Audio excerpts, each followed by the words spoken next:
cái nhiều. Đây, nó kiểu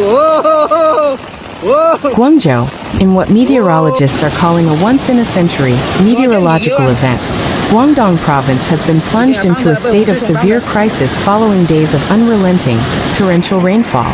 By May 20th, 2026, the situation escalated from a critical regional emergency into an unprecedented humanitarian and economic catastrophe. Rivers have breached their banks, sweeping through urban centers, submerging vital agricultural zones, and forcing the emergency evacuation of over 450,000 residents across South China's manufacturing and economic powerhouse.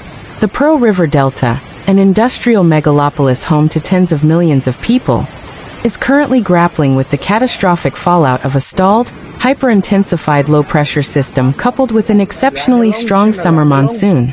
The resulting deluge has turned bustling city streets into roaring brown rivers, triggered devastating landslides in mountainous subprefectures, and brought international supply chains, transport networks, and daily life to a grinding halt. The sheer scale of the disaster unfolding across Guangdong is rooted in a highly anomalous atmospheric setup that climate scientists note is becoming increasingly frequent. According to the Guangdong Provincial Meteorological Bureau, a powerful, moisture-laden southwestern monsoon from the South China Sea collided directly with a slow-moving cold front pushing down from central China. This collision created a stationary convective train, a meteorological phenomenon where successive chains of intense thunderstorms continuously develop and move over the exact same geographic areas, dumping astronomical amounts of water without reprieve. In several monitoring stations located within the mountainous terrains of northern Guangdong, single-day totals shattered records that had stood since modern record-keeping began in the mid-20th century. Yingda, a county-level city under the jurisdiction of Qingyuan, logged a staggering 528 millimeters of rain within a solitary 24-hour window, ending on the evening of May 20th. This volume represents more than the locality typically receives over 3 months of its peak summer rainy season. The sheer volume of water rapidly overwhelmed the region's complex hydrological network, the Beijiang North River and Dongjiang East River, major tributaries of the critical Pearl River system, saw water levels surge past their historical red line, warning marks by multiple meters. Hydrographic charts on May 20th indicated that the Beijiang River peak flow topped 32,000 cubic meters per second, a volume that qualifies mathematically as a 1-inch to 100-year flood event, threatening to overtop major flood control dikes protecting downstream urban centers. As the clock struck midday on May 20th, the full magnitude of the disaster became visually undeniable across major urban centers. In Guangzhou, the provincial capital and a global shipping and commercial hub, the urban drainage infrastructure failed to cope with the sheer rate of precipitation.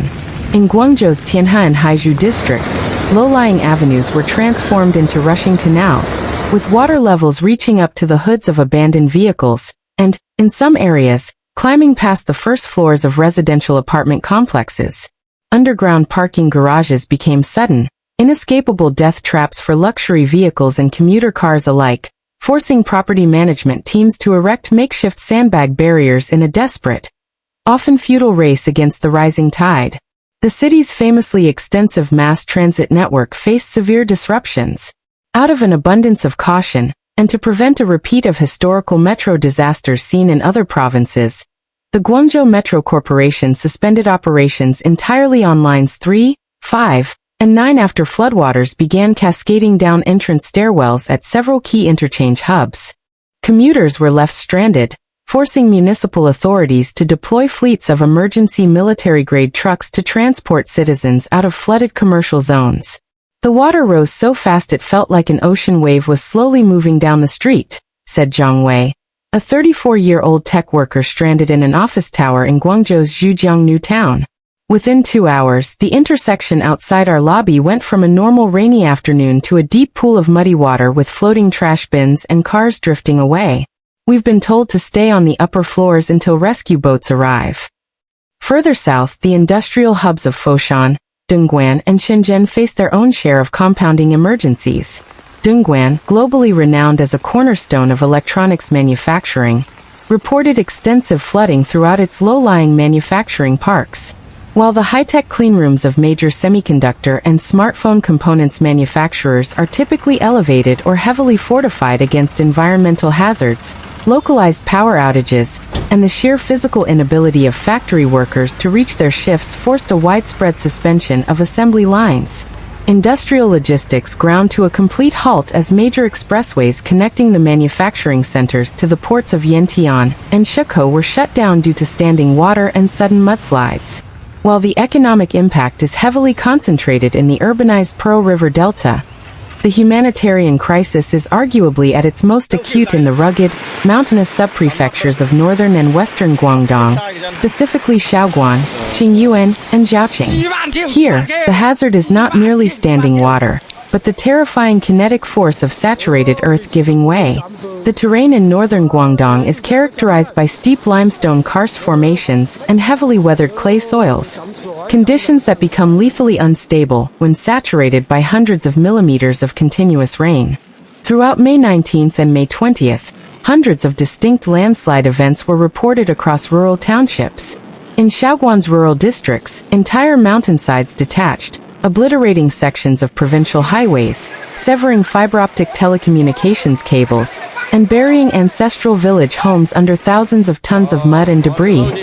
Emergency response teams faced immense difficulties reaching these areas, with roads blocked by boulders and mud, and heavy rain rendering helicopter operations impossibly dangerous due to zero visibility.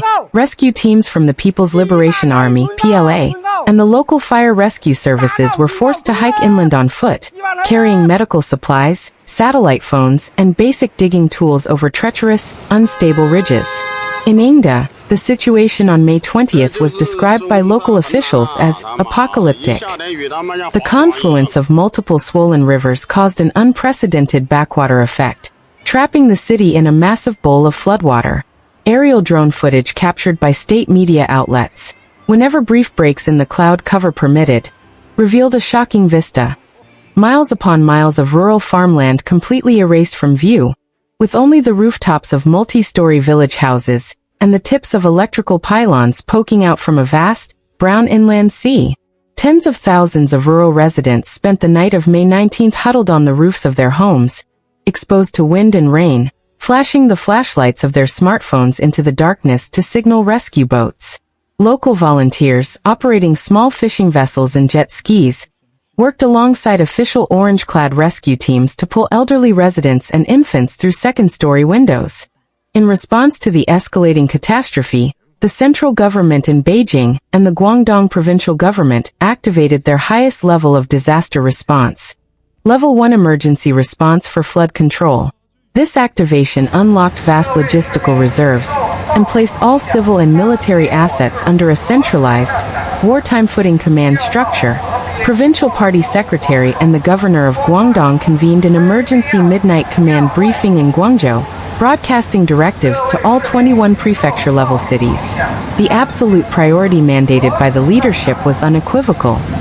Put human lives above all else. Spare no expense, leave no one behind, and reinforce critical engineering infrastructure before the next crest arrives. By the morning of May 20th, a formidable rescue apparatus had been deployed into the field.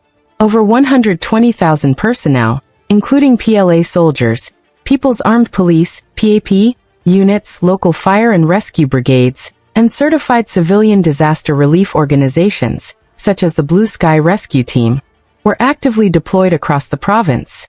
More than 4,500 inflatable motorized dinghies, assault boats, and specialized amphibious rescue vehicles were dispatched into submerged urban and rural sectors. For the first time in a disaster of this scale in Guangdong, a fleet of large, tethered and autonomous drones equipped with cellular relay stations was launched into the skies above isolated sectors of Shaoguan and Qingyuan. These drones provided emergency cellular signals to thousands of trapped residents who had been cut off from the main telecommunications grid, allowing them to send coordinates and SOS messages directly to emergency dispatchers. Across the province, schools, stadiums, and exhibition centers located on high ground were hastily converted into temporary emergency shelters. In Qingyuan alone, over 80 centralized evacuation shelters were operational by May 20th, housing upwards of 65,000 displaced citizens. Inside these shelters, epidemic prevention teams quickly set up stations to monitor waterborne disease risks, distributing clean drinking water, hot meals, dry clothing, and psychological counseling services to families who had lost everything to the waters. Guangdong is the engine of the Chinese economy, accounting for roughly 10% of the nation's total gross domestic product, GDP. Consequently, a climate disaster of this magnitude within its borders sends shockwaves far beyond its provincial boundaries, threatening global supply chains and domestic food stability. The disruption to transport networks on May 20th was absolute. The Beijing-Guangzhou Railway, one of China's most critical north-south rail arteries, saw numerous long-distance passenger and freight trains delayed or diverted after track inspection crews discovered trackbed washouts in the mountainous Shaoguan sector. Similarly, the Guangzhou-Shenzhen-Hong Kong Express Rail link operated at drastically reduced speeds and partial schedules due to concerns over high winds and trackside sensors detecting excessive water accumulation. At Guangzhou Baiyun International Airport and Shenzhen Baoan International Airport, air traffic control towers were forced to cancel or indefinitely delay over 1,200 scheduled flights on May 20th alone. Air freight carriers, which transport billions of dollars worth of microchips, consumer electronics, and high-value components daily from the region to global markets, faced an indefinite backlog. Maritime operations were similarly choked. The Maritime Safety Administration issued a complete ban on vessel movements along the main channels of the Pearl River, due to the extreme velocity of the flood currents and the presence of massive amounts of drifting debris, including loose barges and uprooted trees, which posed severe navigational hazards to global shipping liners. Beyond high-tech manufacturing, central and western Guangdong serve as the primary agricultural belt, often referred to as the vegetable basket, for the ultra-dense populations of Hong Kong, Macau, and the Greater Bay Area. The timing of the May 20th deluge could not have been worse for local farmers. Thousands of hectares of early-season rice paddies, vegetable greenhouses, and high-value aquaculture ponds were completely submerged or washed away. In the Pearl River Delta's extensive aquaculture sectors, the overflow of ponds meant millions of dollars worth of commercial fish and shrimp escaped into the open floodwaters, representing an absolute economic wipeout for rural farming cooperatives. Initial, conservative estimates from the Guangdong Department of Agriculture and Rural Affairs put direct economic losses in the agricultural sector alone at upwards of 4.2 billion yuan, $580 million within the first 72 hours of the crisis. As the massive volume of water collected from northern mountain streams began moving downstream toward the low-lying, densely populated delta, the focus of provincial engineers shifted to a high-stakes chess match against gravity and civil engineering limitations. The linchpin of defense for the lower Pearl River Delta is the massive Phylaxia water control project located on the Beijiang River. Throughout May 19th and 20th, engineers at Phylaxia worked in lockstep with provincial flood control headquarters, executing precise, calculated water releases to balance the incoming mountain torrent against the capacity of downstream river channels. By the afternoon of May 20th, the reservoir's storage capacity was rapidly approaching its maximum operational limit. Engineers were forced to escalate the discharge rate to prevent an uncontrolled overtopping of the main dam structure. This necessary measure, however, meant that lower-lying agricultural polders and unprotected riverfront areas downstream had to be intentionally sacrificed to safeguard the primary embankments protecting major metropolitan zones like Foshan and Guangzhou. The catastrophic deluge of May 20th, 2026, will undoubtedly be recorded as a transformative moment in Guangdong's modern history. It serves as a stark, harrowing reminder of the vulnerability of even the world's most advanced industrial economies when confronted with the raw, compounding power of extreme meteorological events in an era of undeniable global climate shift. The resilience, infrastructure, and collective resolve of South China are being tested like never before, and the coming days will be critical in determining the true cost of this historic disaster.